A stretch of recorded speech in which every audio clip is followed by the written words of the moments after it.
Howdy fucking doody milfs. Now it's been a while since I have jumped on and done a podcast. It is episode 9, I think we're up to now. And by and large, like the response to this, mate, I get people on calls all the time that have listened to the podcast and jumped on and be like, yeah, man, I fucking listen to what you said. And it just aligns with what I do. So it really motivates me, one, financially, because I want to make cash, but two, because I want to help a lot of people.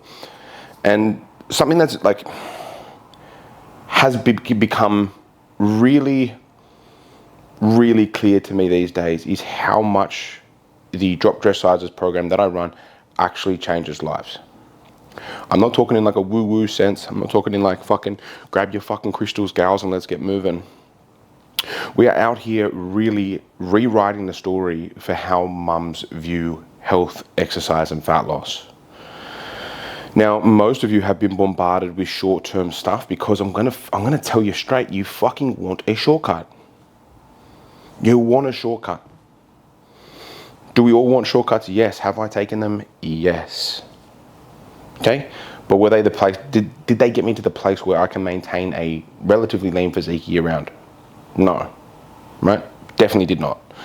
What got me there was habits, the emotional side of fat loss, the psychological side of fat loss, and just by and large doing what I said I was going to do. And that's where a lot of you gals struggle, that integrity piece, okay? Doing what you said you're gonna do. Right now, the big reason why you can't lose fat is one, you don't know how easy it could be. Two, you just fall off and you back out like a coward. And I am not going to pull any punches here. I saw this social media post. It was like, 7 truths I'd say. I'm going to do a mock one. 7 truths I'd say if I wasn't afraid to hurt your feelings as a fat loss coach. Fucking grow up. We're adults. I don't care if you think I'm a bald piece of shit, but you think I'm right when it comes to health and fitness. My message delivered perfectly. Okay?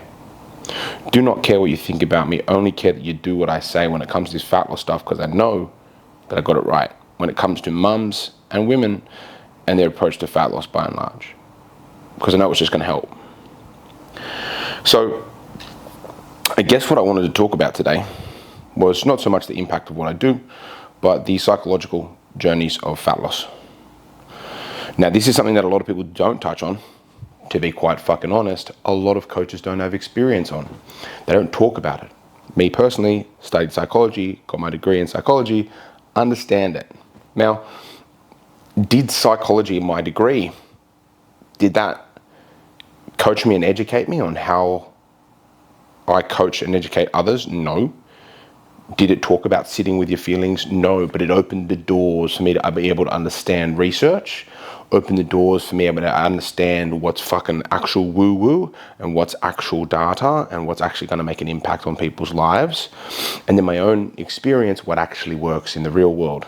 Most of those things are very, very different things. Or maybe I say real world, but what works for the mums that choose and women that choose to trust me with their hard-earned cash.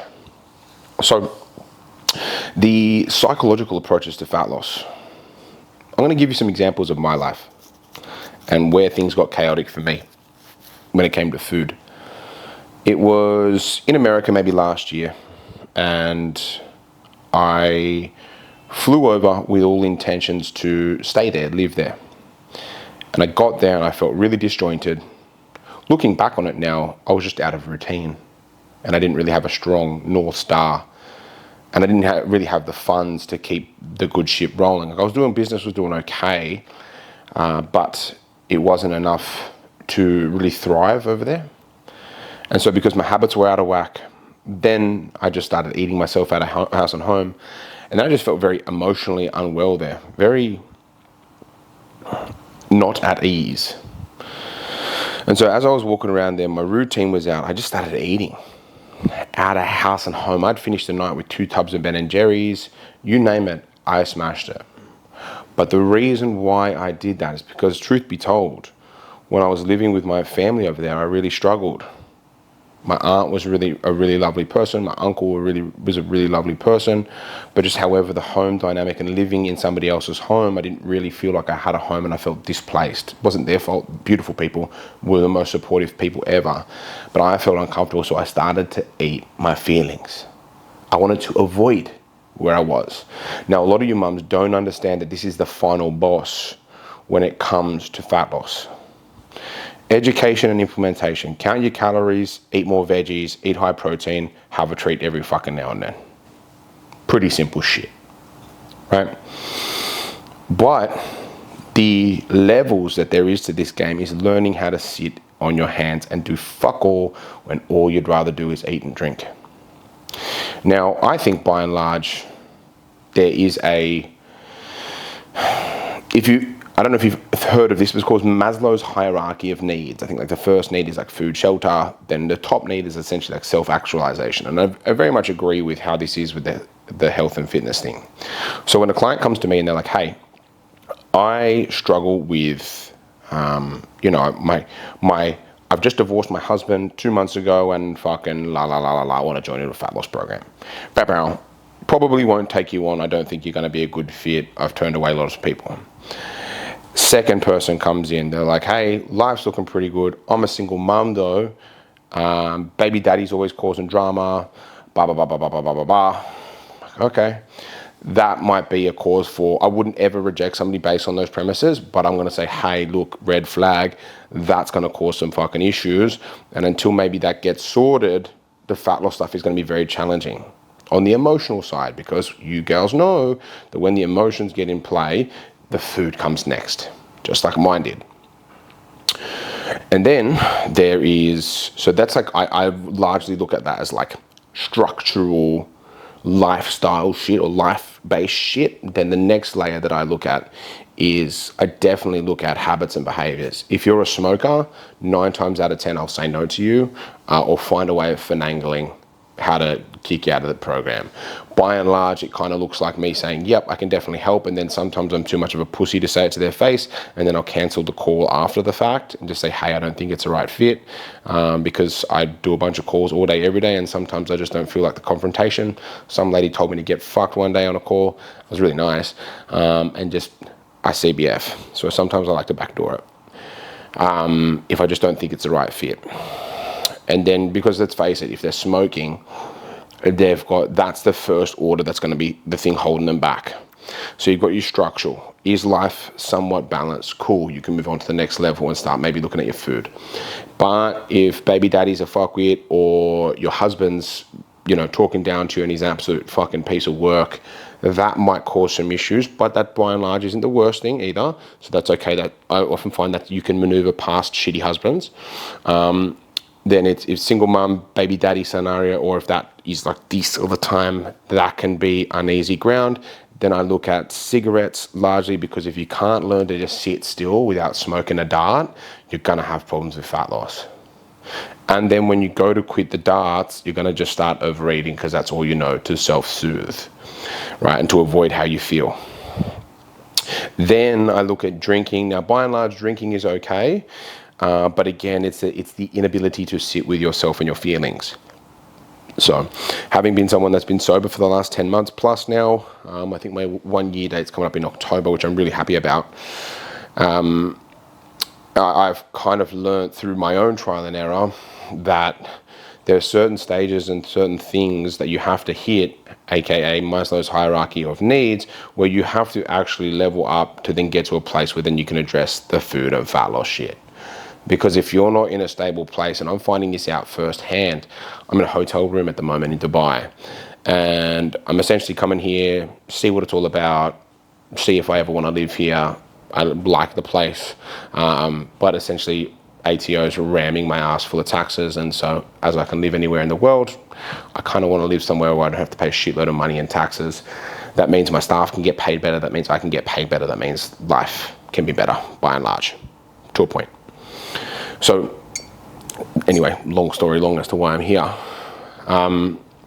But for me, even in this space, I've had to go and I bought an extra travel monitor. So I've got my laptop, had to buy a brand new laptop, Then I had to buy a travel monitor for work. Then I had to bring my tablet, my 2 work phones, had to bring this camera that you're watching this on, my microphones that you're watching this on, had to bring a lot of preparation so then I could be okay and think of all the things that could go wrong ahead of time so that I could stay on track. And even then, I get here, they've only got buffet dinners, and the buffet dinners cost $200 or $100. Fuck. Right? Buffet breakfast is okay, but all I've got is turkey, bacon, and eggs. And I'm like, holy shit balls. I don't, poached eggs going to take a shitload of time. I don't have a lot of time. I'm in between calls. I'm having to wake up at 3:30. So my day to do calls to Australia. So my day is kind of fucked.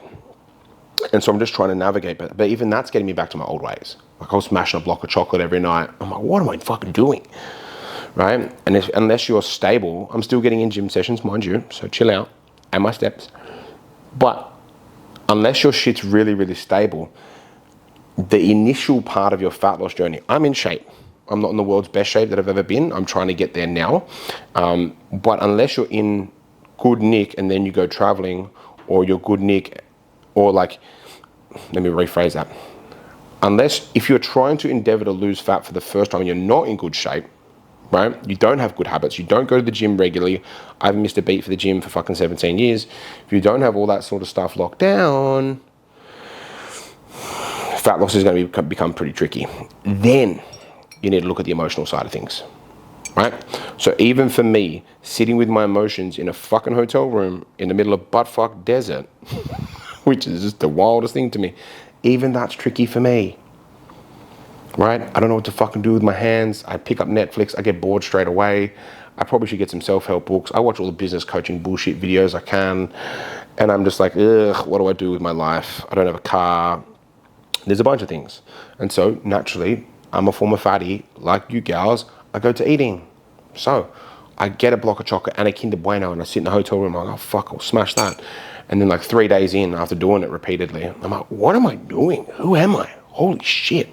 That's got to stop. I've got to learn how to sit on my hands better. We all have those moments. No one's free of those moments, but it's the speed to which you can grab those.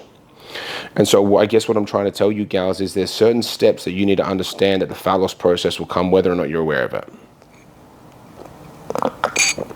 A lot of people think it's just calories in, calories out, and yeah, it is. A lot of I talk to people all day and they're like, so tell me it's more than just calories in, calories out. No. The primary basis is you eat too much. It's always that. There's different strategies to help you not eat as much, but by and large, over time, you've just eaten too much. There's no magical calorie monster that comes and injects you with fat. Your body isn't dysfunctional to a point where, you can't burn fat unless you've really got some hormonal shit going on. But by and large, a lot of mums kind of look at their life and go, oh, maybe it's hormones. Maybe it's Maybelline. It's not hormones. It is you. It is your inability to sit with your feelings and do boring shit. Had a client this morning. She's lovely. She's like, look, food's getting fucking boring. And I hear that and I get it.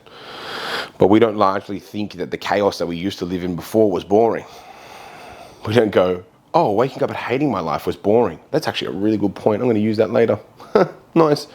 You don't often think hating my life was boring. You don't often think the chaos and the discomfort was boring. It gives you something to complain about. And now that when you're ticking the boxes and life is going smooth, you're like, oh, it's boring. So fucking wake up to yourself. I don't mean to say that to her. She's lovely. She's not on that level. She's taking care of business. But it's kind of it's funny how we often think like that. And I'm a human too, blessed with the human condition. So I undergo the same things that you gals do. And so I guess what I'm trying to say with this podcast is that there are certain levels to you unlocking your fat loss and your dream body and keeping it. Okay, because safe to say at this current body weight of 100 to 102, 103 kilos, I'm probably at 104 now after being a mong, which is fine. I'll have to pick up the pieces back in Sydney. But by and large, I lost my train of thought. Shit, on a podcast, live. God damn it. But by and large, if you don't deal with the emotional stuff, you're going to be fucked. That's it. Calories in, calories out, yep. Habits, cool. Interactions with food, yep, and then being able to deal with your emotions, because we choose to use food as a way to avoid our emotions. Now, there are certain clients I have, maybe 2 or 3 or 4, I want to say, out of a big cohort of gals we got. We cracked the 160 mark with our mums this week. So 160 mums cranking in the drop dress sizes program. So if you're on the fence and you're still unsure about whether or not you should jump in, you've got to get in quick, because I'm going to tell you we're going to go to the moon and I won't be available to be your coach. I'm pretty much not available at the moment. So if you want to jump in and get some TLC, I would clock a call. So you either get the best support ever from our head coach or from myself if I have a spot, but that spot costs extra. Full transparency. So, I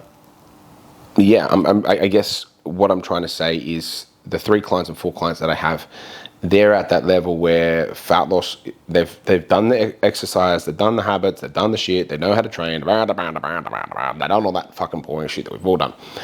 But now they're getting to the emotional side, the emotional unlocks. That's the key part. The next side is the emotional. Learning how to roll with it, learning how to live with it, learning how to do it, learning how to execute when you don't want to. Right now, like I had to get in 10,000 steps a day at the moment. It's horrible. Some days I hit 5K because I'm literally sitting in that fucking stupid chair to work. I'll rack up 2K steps. That's it. So then I have to rack up 8,000 steps after a 14-hour workday. Not a vibe. And unless you've got that level of discipline or those shit unlocked, you're going to be fucked. Like, I've hit all my gym sessions, I've done all that sort of stuff. That's great. But unless you've got that shit unlocked, you're going to have a really hard time trying to get your fat loss goals. So I guess I just wanted to make that podcast to talk to you about the levels of this game, the levels of fat loss. It's not just as simple as calorie deficit. It's a lot more to it, but it is definitely not your hormones. It's definitely you not being able to sit with your emotions and you not being able to have the discipline and the integrity to do what you said you're going to do and sit with the discomfort of not eating to solve your internal problems.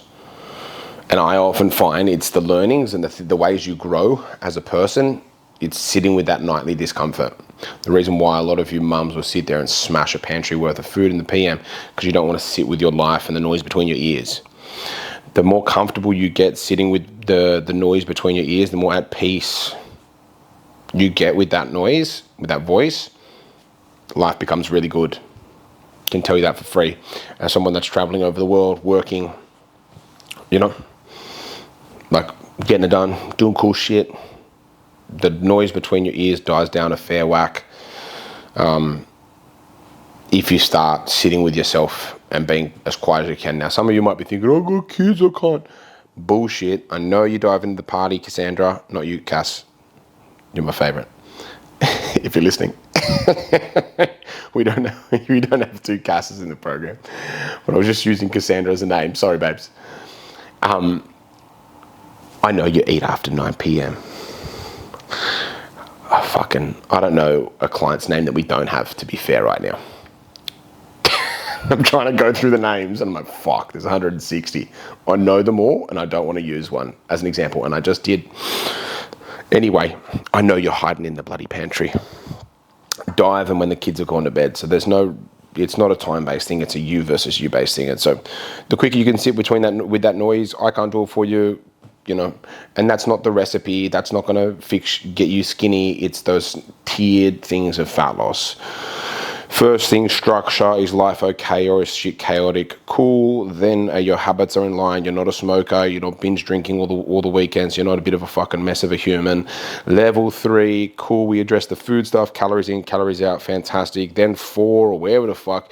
Then we have a look at the emotional, the sitting with food stuff and sitting with in silent stuff and sitting and doing the boring shit stuff to get to the dream result, which is more peace between the ears, the body of your dreams, and a lifestyle that you can keep forever. If you don't get to those fucking stages, you never will. And I just have never seen it not work that way. Okay? Hope this helps. Sit with your fucking feelings. Grow up, essentially, and live your dream life, because I know you can. And I know you're worth it. And you deserve it. You just got to pull your finger out of your fucking ass and do it. And there's no magic pill. There's no hack. with the fat loss coaching and guiding, there is hack coaches can help you streamline and get to that process faster, help you. So if you're ever in doubt, reach out to me on my socials, click the book a call button. It's all there. You can chat to me personally. That's the one time that you will be able to chat to me for free. So either flick me a DM or book in a call on my Instagram. I think on my, no, I don't have it on TikTok. I might have it on YouTube. I don't fucking know. But you'll find it on Instagram. So hope you're all well. Pull your head out of your ass. Get started. There's no hacks. There's no tricks. It's just sitting in discomfort and doing boring, lame shit. But the other side of that, peace and the body of your dreams and having a physically capable body as a mum is something that a lot of mums don't have. So kudos. Keep working for it. You deserve it. You're amazing.